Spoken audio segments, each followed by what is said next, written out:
Everyone laughed at her in court, until she pulled out proof no one expected. The first blow didn't come in the silence of their living room, nor in the privacy of their strained dinners. It came under fluorescent lights, surrounded by the low hum of office gossip. A woman sat at her desk, fingers frozen on her keyboard, her stomach twisting into knots as she read the formal envelope delivered to her by a coworker who couldn't even meet her eyes.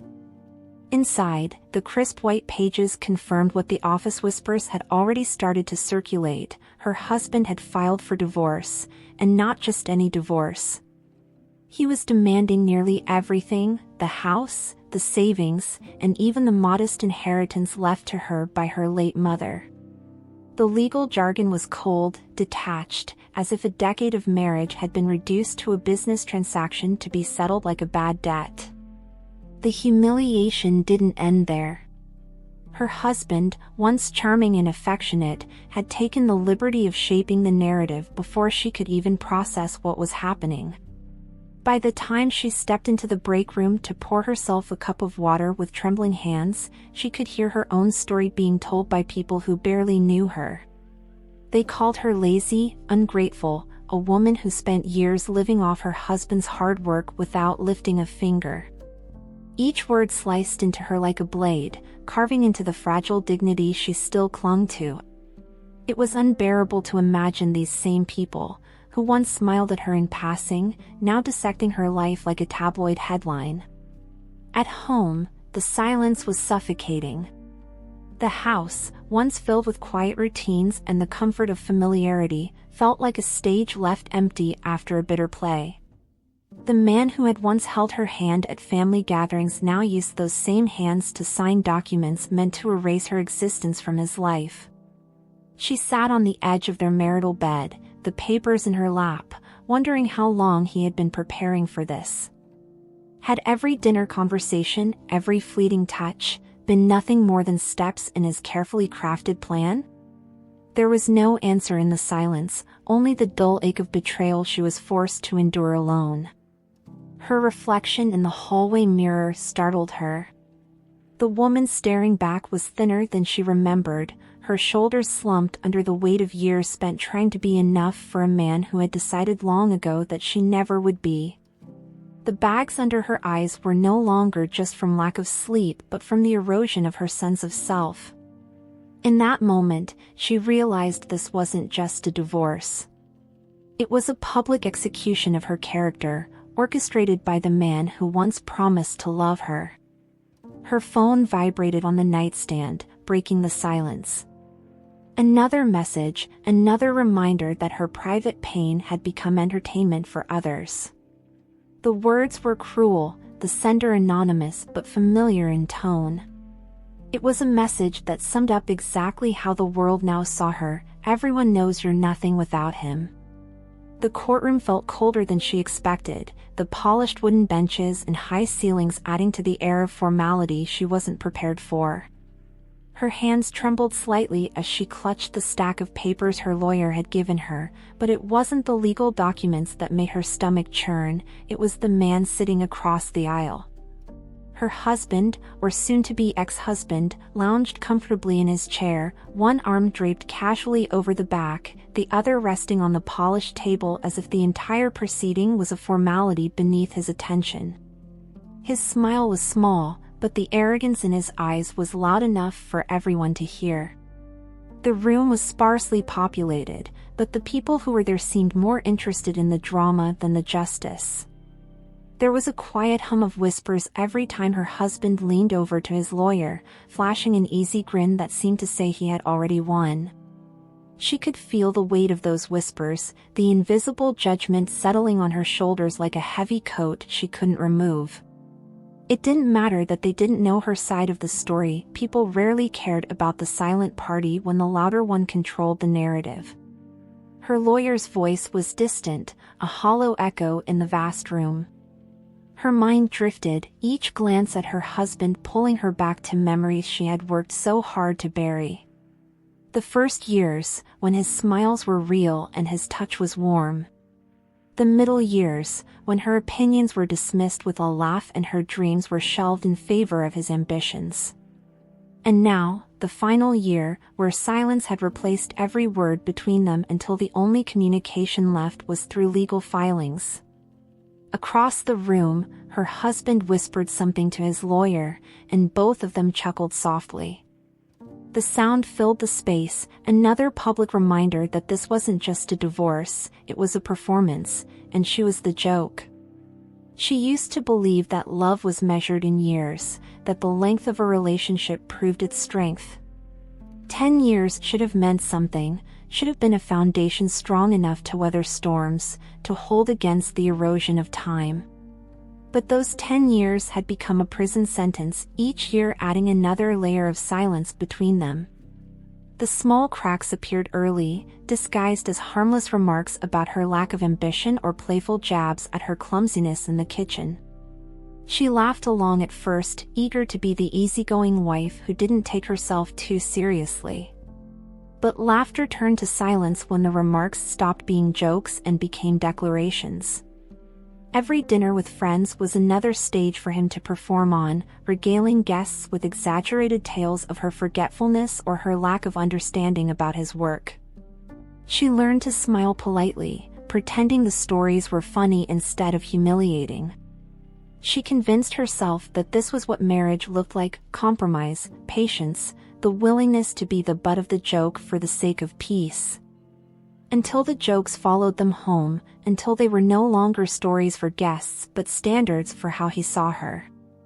By the 5th year, she knew better than to share her opinions. Every suggestion, no matter how small, was met with a dismissive wave or a cutting remark about how little she knew. When she mentioned taking a class to improve her skills, he laughed out loud, asking why someone like her would bother. "You'll never finish it," he said. "You never finish anything." The words stuck with her long after they were said, burrowing into her mind until she believed them herself. The silence between them wasn't sudden. It crept in slowly, like water seeping into cracks in a foundation, eroding what once felt solid. The meals eaten in silence, the nights spent in separate rooms, the absence of touch, all of it became normal, until she could no longer remember what warmth felt like. When the divorce papers arrived, they weren't a surprise. They were simply the final word in a conversation that had ended years ago. Her bank account was a ghost of itself, barely holding enough to cover groceries. She stared at the balance, her mind racing to connect the dots between where they once were and where she stood now. In the early years, he had insisted on managing the finances, explaining that his background in business made him better suited for the task. It made sense at the time. She trusted him. Marriage was built on trust, wasn't it? She handed over her paychecks without question, signing the joint account paperwork with a smile, never once considering what would happen if that trust disappeared. The credit cards were in his name. The savings account, too. When she asked why her name wasn't on the property deed, he told her it was simpler that way, that she wouldn't have to worry about taxes or paperwork. It was easier for both of them, he said, and she believed him. By the time she realized the extent of her financial invisibility, it was too late. Every document tied back to him. Every account was controlled by his passwords. She was, legally and financially, a ghost in her own home. The living room had become a battleground long before the divorce papers arrived. It was where he first called her useless in front of his friends, his voice loud enough to ensure she heard it from the kitchen. It was where he rolled his eyes when she spoke, where every word she said was met with sighs and muttered complaints. The couch where they once sat side by side was now his throne, where he held court, ridiculing her flaws as if they were evening entertainment. She learned to avoid the living room entirely, retreating to the bedroom like a tenant hiding from a landlord. Every step past him felt like a walk across a minefield, knowing that at any moment, another insult could explode at her feet. In the quiet of the empty house, after one of their many cold, silent dinners, she would sit at the small desk in the corner of their bedroom, a place he never bothered to glance at. It was there, in the dim glow of a desk lamp, that she allowed herself to remember the person she had once been, someone with ambitions, curiosities, and the quiet desire to learn. It started with small online courses, short lessons she could finish before he returned from work or while he immersed himself in his phone, treating her presence like background noise. As months passed, the courses grew more complex, and without meaning to, she had earned enough credits to complete a degree, something he always said she wasn't smart enough to achieve. She printed the diploma herself, not out of pride, but as proof to herself that her mind still worked, that her worth existed even if he refused to see it. The diploma was never framed or displayed, not because she wasn't proud, but because the space she occupied no longer belonged to her. Every inch of their home was a reminder of how much smaller her life had become. She folded the paper carefully, placing it in an unmarked envelope, and slid it into the back of a drawer filled with receipts and old warranty booklets. There, it became both a secret and a talisman, a silent reminder that beneath the suffocating weight of his scorn, she was still capable of more than he would ever admit. Whenever his voice pierced the walls with accusations of laziness or ignorance, she would close her eyes and remember that quiet achievement, hidden just out of sight, waiting for the day it would finally matter. The divorce petition was more than a legal document, it was a carefully curated story, a narrative her husband had been rehearsing for years, preparing for the day he would need to cast her as the villain. In his account, she was a woman who contributed nothing, a financial parasite who clung to him for security while offering nothing in return. Every line twisted reality until it barely resembled the life they had shared, transforming her sacrifices into laziness and her silent endurance into apathy.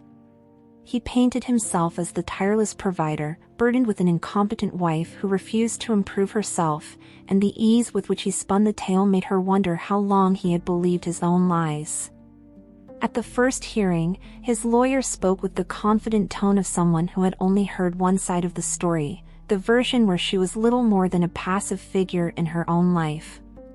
The accusations were relentless, her lack of employment history held up as proof of her worthlessness, her quiet nature twisted into proof of neglect. She sat there, spine rigid, hands clenched beneath the table, while the judge took notes with an unreadable expression. With each accusation, she could feel the eyes of the courtroom on her, each gaze a silent question: was she really the pathetic woman her husband described? And for the first time, she wondered if maybe they were right. The judge had presided over hundreds of divorces, each one tinged with bitterness and blame, but there was something about the ease with which her husband delivered his accusations that made the judge pause. His confidence was too polished, too rehearsed, like a man who had practiced every insult until it rolled off his tongue without hesitation.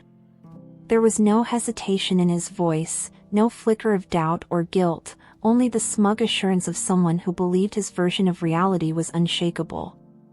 But beneath his performance, the judge's eyes flickered toward the woman seated across from him, silent, still, and composed in a way that didn't match the portrait he was painting.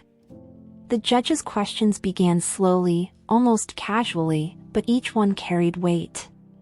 When asked about the household finances, the husband's answers were too quick, too eager to shift the blame. He insisted she never took an interest, that he had begged her to contribute, but she had refused, a claim that made the judge's brow arch ever so slightly. There was a rhythm to these proceedings, one the judge knew well, and something about the husband's performance felt off. His certainty left no room for nuance, no acknowledgement of shared failures. And the more he spoke, the more the judge's pen hovered, as if waiting for the moment when the cracks in his perfect story would finally show. The hallway outside the courtroom was a parade of hushed whispers and sympathetic glances, all aimed at her, the woman who, in the eyes of strangers, was losing everything. As she stood near the door, waiting for her lawyer to finish speaking with the clerk, her husband's voice carried over the low murmur, louder than necessary, intended for anyone within earshot. "I told you she'd show up looking pathetic," he said, his words dripping with mockery. 10 years of doing nothing finally caught up to her. His lawyer smirked, and the small audience of passers-by took their cue, casting curious glances her way like spectators at a spectacle. Her grip on her bag tightened, her nails pressing into her palm as she fought the tremble threatening to rise in her hands. She could feel the weight of every glance, every whispered comment dissecting her appearance, her posture, her silence. It wasn't enough for him to win in court, he needed to win in public too, to make sure that every person who crossed her path saw her the way he wanted her to be seen. But beneath the humiliation, something else stirred, a quiet defiance, a small ember of the woman she used to be. She didn't know how or when, but she knew this: one day, his voice would no longer define her. The bathroom stall was too small to contain the storm inside her chest, but it was the only place she could fall apart unseen. The cold, tiled walls muffled the sound of her uneven breaths as she pressed her forehead against her knees, the weight of years collapsing all at once. Every insult, every dismissal, every quiet moment where she swallowed her pain for the sake of peace, they came flooding back, filling the cramped space until there was no room left for air. Her hands shook as she clutched her sides, her body desperate to hold itself together while her mind unraveled. She had spent years perfecting the art of silence, of swallowing her pride, of shrinking herself to fit the narrow space her husband allowed her to occupy. But now, in the sterile emptiness of the courthouse bathroom, silence was no longer a shield, it was suffocating her. The tears came hot and fast, leaving her breathless as she grieved not just the marriage, but the woman she used to be. When the last sob faded into silence, she straightened her back, wiped her face with trembling hands, and stood. The mirror reflected the wreckage of her composure, but somewhere beneath the red eyes and tear-streaked cheeks, she caught a glimpse of something else, the quiet determination to make sure this wasn't how her story ended. The small box tucked deep in the back of her closet was dusty, forgotten beneath the weight of old coats and abandoned memories. It was a box she hadn't touched in years, a relic from the life she once dreamed of before her marriage had reduced her ambitions to silence. She sat cross-legged on the floor, fingers tracing the edges of the worn cardboard, her heart beating a little faster than it should. Inside, beneath yellowed papers and outdated receipts, was the envelope she had hidden a lifetime ago.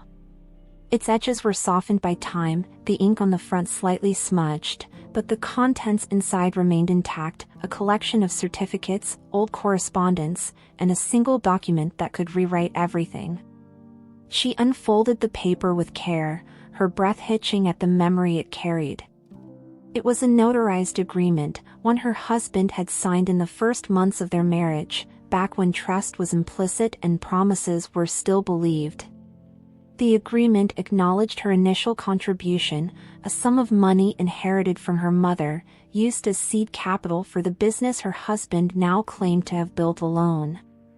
The paper was legally binding, witnessed and signed, but her husband had buried it along with every other sign of her involvement.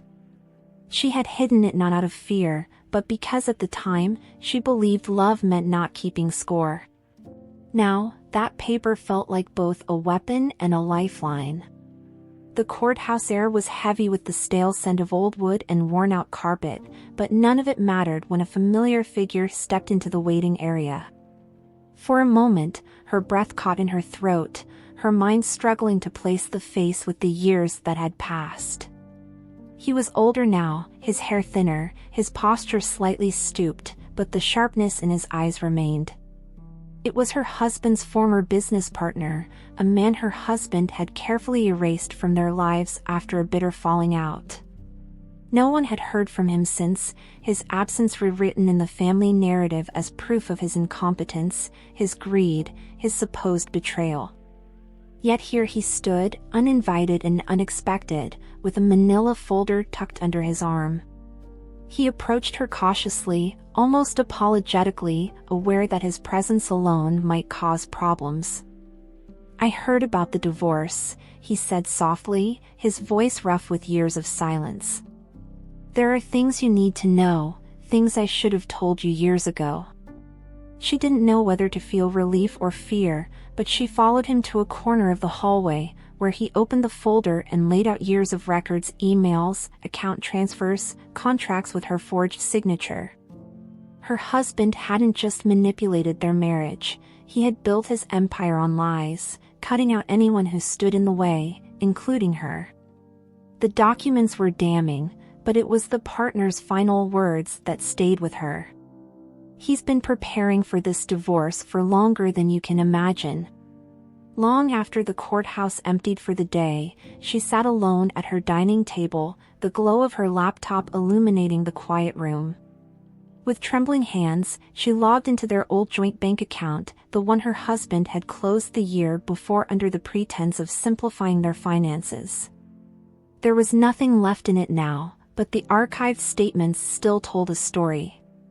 Each withdrawal, each transfer, was a breadcrumb leading back to the reality her husband had so carefully hidden. The pattern was clear, funds siphoned off gradually, funneled into private accounts she never knew existed, with her name occasionally attached for the sake of appearances.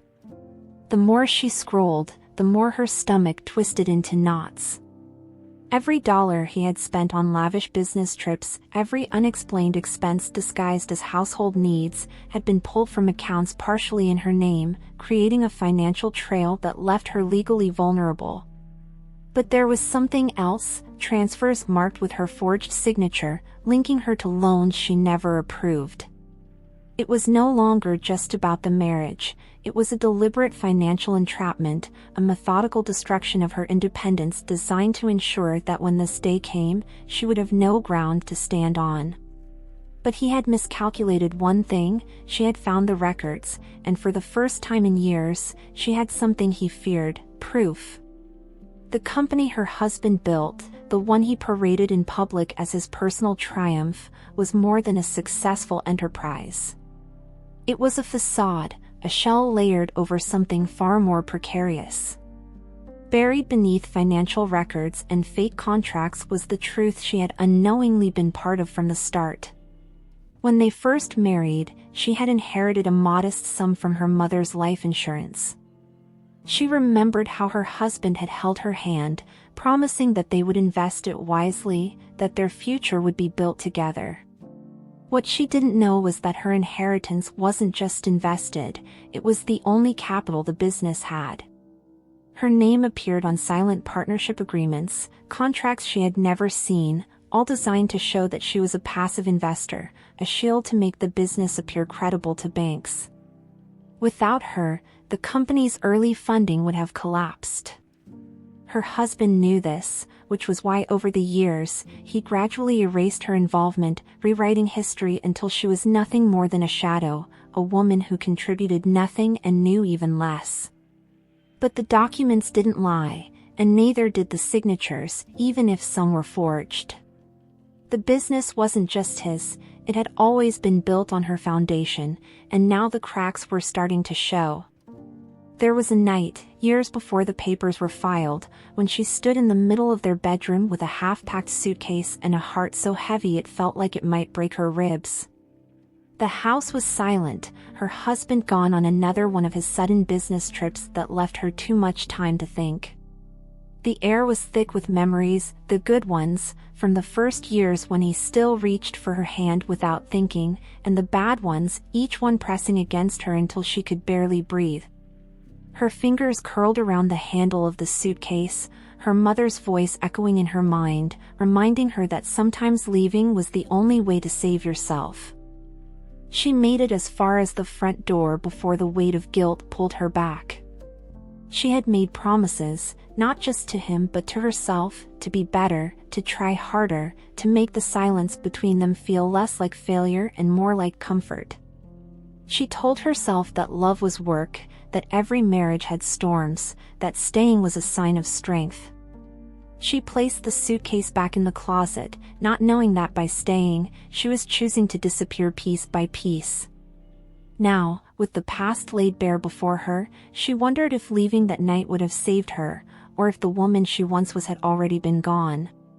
The second hearing began much like the first, her husband's voice filling the room with confident accusations, each word crafted not to seek truth, but to perform for the small audience of clerks, court staff, and curious onlookers.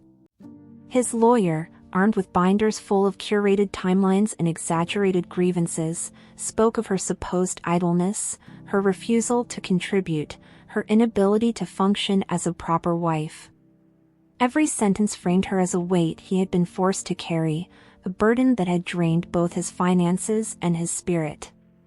Seated beside her lawyer, she kept her hands folded tightly in her lap, her knuckles whitening with the effort it took to stay composed as her life was dissected in front of strangers.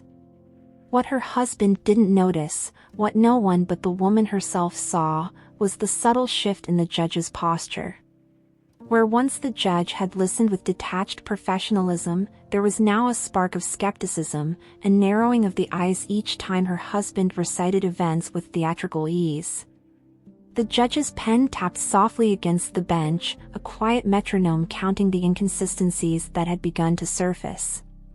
There was something too polished, too rehearsed about her husband's delivery, and it was becoming increasingly clear that his narrative had been constructed long before the divorce papers were filed. Each time his words grew louder, the judge's expression grew tighter, and for the first time, the woman felt the tide beginning to turn, not yet in her favor, but at least against the lie. When her lawyer stood to address the court, the contrast was jarring.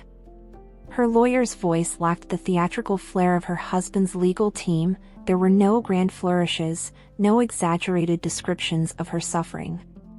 There was only calm precision, the careful unfolding of facts delivered without embellishment. Her silence, long treated as evidence of her weakness, was suddenly reframed as something else entirely: restraint. Where her husband filled the air with complaints, she offered quiet clarity. Where he weaponized every grievance into spectacle, she offered only the truth, her voice steady despite the tremor in her hands under the table. Her lawyer presented the financial records first, the closed accounts, the secret transfers, the loans taken in her name without her knowledge. Each document was passed to the judge without comment, the facts left to speak for themselves. As her husband's confident smile faded into stiff discomfort, she saw something in his face she hadn't seen in years: uncertainty. For the first time, his version of reality was not the only one in the room. The silence that had once been her prison had become her strength, a quiet refusal to engage in his spectacle.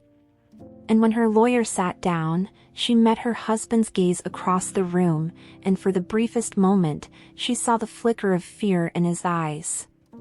The next piece of evidence was older, a document so worn it felt fragile in her hands as she passed it to her lawyer. It was the agreement, the one they had signed in the early days of their marriage, before silence had settled between them, before her voice had been erased. The document bore both their signatures, along with the notary's seal, affirming her financial contribution to the business her husband now claimed was solely his creation. The sum wasn't vast, but it had been enough, the spark that lit the fire. Without her mother's inheritance, there would have been no office, no equipment, no deals signed under her husband's name. The courtroom was so quiet she could hear the whisper of paper as the judge turned the pages, the significance of the document sinking in with each careful read. Her husband's lawyer shifted uncomfortably, glancing toward his client, who had gone pale beneath his expensive suit. This wasn't just a piece of paper, it was the foundation upon which his empire stood, and it bore her name as clearly as his. It had been easy to rewrite history when no one had questioned it, but now, with proof in black and white, the story he had told for years began to unravel at the edges. Every word of his public mockery now hung in the air like a boomerang, circling back toward him with nowhere to land. Her lawyer wasn't finished.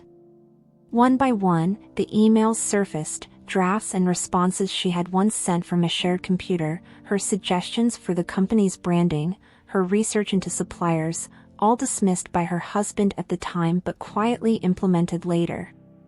Her fingerprints were everywhere, from the layout of the original office to the tone of the company's first public announcements. Yet she had been erased so thoroughly that even she had started to forget her own contributions. Seeing them now, presented like artifacts of a life she no longer recognized, felt both validating and devastating. The judge examined each printout carefully, occasionally glancing at her husband, whose attempts at composure had begun to crack under the weight of his own rewritten history. The evidence wasn't just proof of her involvement, it was proof of her existence, the undeniable record of a woman who had given more than anyone realized and had asked for nothing in return. As each piece of evidence landed before the judge, it became clear that the woman sitting silently at the table had been far more than the ghost her husband described. She was the foundation, the silent partner whose erasure had been intentional, methodical, and now, thanks to these documents, undone. By the time her lawyer rested their case, the atmosphere in the courtroom had changed. The confident smirks on her husband's side of the aisle were gone, replaced by furtive glances and whispered exchanges. The judge, who had once listened with detached patience, now leaned forward slightly, her hands clasped together as she regarded the man who had once filled the room with such ease.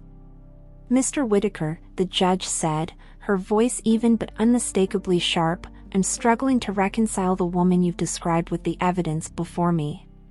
Her husband's mouth opened, but no words came out, the confident rebuttal he had prepared evaporating before it could take shape. The silence stretched, heavy and expectant, until her husband's lawyer awkwardly cleared his throat and offered a strained defense. "It was a misunderstanding," they insisted, "a miscommunication between husband and wife, the natural fog of memory after so many years." But the judge wasn't convinced, her gaze fixed firmly on the man who had built his case on a foundation that no longer held weight. The woman watched it all with quiet resolve, her hands still trembling under the table, not from fear, but from the overwhelming realization that for the first time in years, her voice had been heard. The tension in the courtroom was so thick it seemed to press against her skin, making it hard to breathe. Her husband, usually so quick with his smug remarks and dismissive smiles, sat rigid in his chair, his fingers drumming unevenly on the table's polished surface. Her lawyer's final statement hung in the air, a simple request that carried the weight of a decade's worth of silence. "Before we proceed further, Your Honor," her lawyer had said, "we would like to offer Mr. Whitaker the opportunity to make a public correction to the narrative he's so confidently presented." It wasn't a threat, at least not in tone, but everyone in the room knew what it was. A lifeline or a noose. His choice. Her husband's lawyer leaned in, whispering furiously into his ear, but his expression was already darkening with stubborn pride. Admitting he'd lied, even partially, was impossible for a man who had spent years constructing his public image on the back of her erasure. To confess now would mean admitting that he wasn't the self-made man he had always claimed to be. It would mean acknowledging that the woman he had humiliated at every opportunity, both in private and in front of friends, had been essential to everything he held dear. He didn't respond, not right away, but the tight set of his jaw made his answer clear long before he opened his mouth. With his silence standing as his final refusal, her lawyer slid a heavy, cream-colored envelope across the table toward the judge. Its edges were worn, the seal partially faded, but it remained unopened, untouched since the day it was deposited in the attorney's office years earlier, a safeguard she had almost forgotten existed. The judge's brow lifted slightly, curiosity flickering in her otherwise impassive gaze. "This document," her lawyer explained, "was written and signed by Mr. Whitaker himself, shortly after the founding of his company. It contains an acknowledgement of Mrs. Whitaker's financial contributions, creative input, and critical role in the early success of the business. The judge held the envelope for a long moment, her fingers tapping lightly against its surface before breaking the seal with careful precision. The letter inside was handwritten, the ink slightly smudged from age, but the words were unmistakably clear. Her husband's own words, penned in his confident script, detailing how her inheritance had been the cornerstone upon which the entire enterprise stood. It was a love letter to her, of sorts, back when their future still felt bright, back when gratitude hadn't soured into resentment. The courtroom was silent as the judge read the letter aloud, each word peeling back the polished veneer her husband had spent years so carefully crafting. The sound that followed wasn't dramatic, no shouted objections, no furious outbursts, just a soft, collective intake of breath, as if the entire room had exhaled at once in disbelief. Her husband sat frozen, his face an unnatural shade of pale, his mouth opening and closing without sound.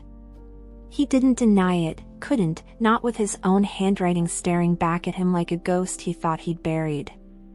Even his lawyer leaned back, defeated, the weight of undeniable truth crushing whatever flimsy defense might have been prepared. For the first time, the woman looked directly at her husband, no longer with fear, no longer with that shrinking caution that had defined so much of her married life. Instead, her gaze was steady, unflinching, as if daring him to say one more word. There were no more lies left to tell, no more stories to twist, no more ways to erase her from the foundation she had helped build. The gasps faded into silence, leaving only the ticking of the courtroom clock and the shallow, uneven breath of a man who had run out of ways to win. The tables had shifted so suddenly, the weight of it still settling like dust in the air. Her husband, who had walked into the courtroom with the kind of arrogant ease reserved for men who never expected to lose, now sat slumped in his chair, his shoulders curled inward like a man trying to shrink into the wood. The silence that followed was no longer directed at her, it wrapped around him, heavy and suffocating, the same silence she had lived with for years. This was no longer her trial, it was his. Every whisper, every sideways glance, every barely concealed smirk belonged to him now, the spectacle of his unraveling too irresistible for anyone to look away. The judge's voice cut through the silence with a calm authority that left no room for argument. It would appear, she said, that the narrative presented by Mr. Whitaker is inconsistent with the evidence provided, including his own words. The verdict hadn't yet been delivered, but the outcome was already written across her husband's face, the realization that the woman he had dismissed, humiliated, and publicly destroyed was the one holding the pen now. And though the courtroom had seen its share of dramatic reversals, few could recall one so precise, so methodical, a humiliation so complete that it left nothing for him to cling to. There was a kind of poetic symmetry to the way her husband fell apart. It didn't happen all at once, not in the theatrical way one might expect from someone so obsessed with appearances. It was gradual, almost subtle, a slow unraveling that started with the set of his shoulders and the tremble in his hands. His lawyer whispered urgently, but her husband didn't respond, his gaze fixed somewhere far beyond the courtroom walls. Perhaps, she thought, he was seeing the years stretch out before him, every word he'd spoken, every insult, every moment where he believed her silence meant surrender. Now, with every word laid bare, it was clear her silence had never been surrender. It had been gathering strength. The weight of it all finally broke him when the judge asked if he had any further evidence to present. His voice cracked on the first syllable, and though he tried to recover, there was nothing left to say. There were no more lies that could withstand the truth, no more accusations that could bury her beneath them. When he sank back into his chair, his head in his hands, the courtroom was utterly silent, save for the rustle of papers and the distant hum of life beyond the heavy doors. The woman watched it all, her own hands still trembling, but not from fear. For the first time in years, the trembling felt like something else, the aftershocks of reclaiming her voice. The final ruling came with the quiet authority only a seasoned judge could deliver, her tone measured, her words deliberate. There was no grand speech, no dramatic condemnation, only the calm recitation of facts that left no room for interpretation. The financial accounts traced back to her contributions, the evidence of forgery and misrepresentation, the sealed letter that erased every claim her husband had made, it all formed an unshakable foundation. The judge granted her not just the standard division of assets, but a substantial compensation for the deliberate financial entrapment and character assassination her husband had orchestrated. It wasn't just a divorce settlement, it was a legal recognition of every unspoken truth she had carried alone. Her husband sat motionless beside his lawyer, his posture slumped in defeat, his face a blank canvas where arrogance used to live. The courtroom was quiet, the small audience too captivated by the unfolding reversal to even whisper. Every spectator had arrived expecting the familiar story, a discarded wife, a triumphant husband, but what they witnessed instead was the collapse of a man who believed his lies could outlive the truth. The gavel struck once, sharp and final, and with that single sound, the marriage was legally over. The war was finished, but the weight of it lingered in the air, heavy with everything they hadn't said. She felt the eyes on her as she walked through the courthouse hallway, the faint hum of whispered conversations following her like a shadow. But these whispers were different, no longer pitying, no longer assuming her guilt before knowing her story. There was curiosity now, respect even, from strangers who had watched her endure a public crucifixion and emerge, not unscathed, but undeniably victorious. She kept her gaze steady, her steps even, though her heart still raced with the aftermath of it all. This wasn't the type of attention she had ever wanted, but after so many years of being invisible, being seen, truly seen, was disorienting. Even the lawyer for her husband, the man who had once smiled so easily at her expense, couldn't meet her eyes as she passed. That, more than the settlement, felt like justice, the quiet dismantling of the story her husband had so carefully written. Each step away from the courtroom felt like shedding another layer of shame, each breath a reminder that the silence which once imprisoned her had become the very thing that saved her. And though she still carried the scars, they no longer felt like signs of failure, they felt like proof that she had survived a storm no one thought she could withstand. He waited outside, standing near the courthouse steps, hands shoved deep in his pockets. There was no trace of the man who had once walked with effortless confidence through rooms filled with admiration, only a man too tired to hide what had always been underneath. For a moment, she considered walking past him, offering him the same silence he had forced upon her for years. But something made her stop, not out of pity, but out of the need for closure, a final word that belonged to her alone. When he turned to face her, his eyes were bloodshot, his expression caught somewhere between resentment and regret. He opened his mouth to speak, but she raised her hand, stopping him before he could begin. "You spent years telling everyone who I was," she said softly, her voice steady in the cool air. "But you never asked me who I wanted to be." He looked away, unable to hold her gaze, and for the first time, she realized she didn't need his remorse.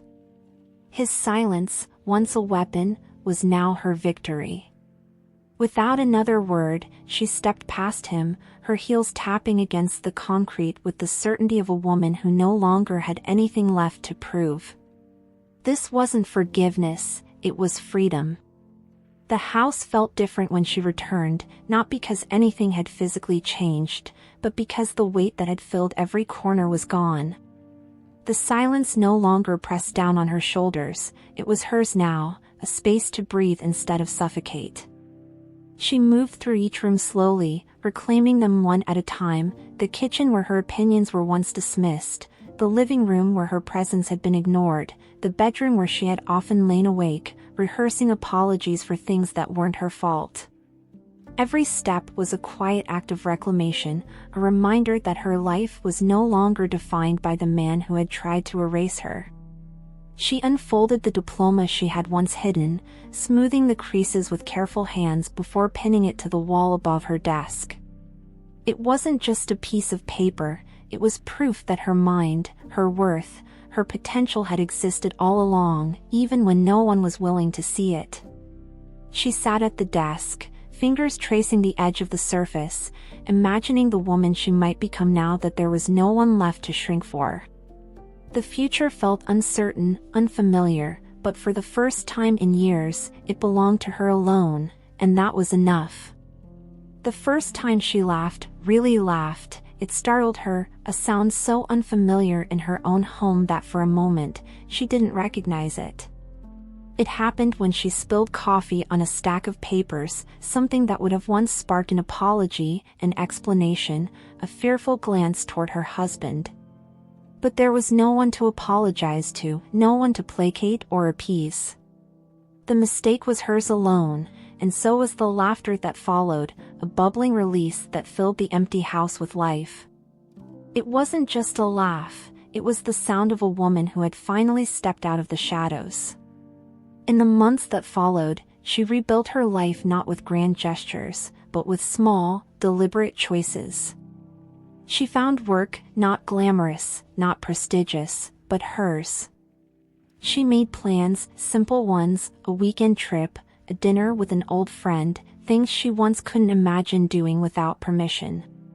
And slowly, the woman who had been erased began to take shape again, her edges sharper, her voice clearer, her presence no longer something to apologize for.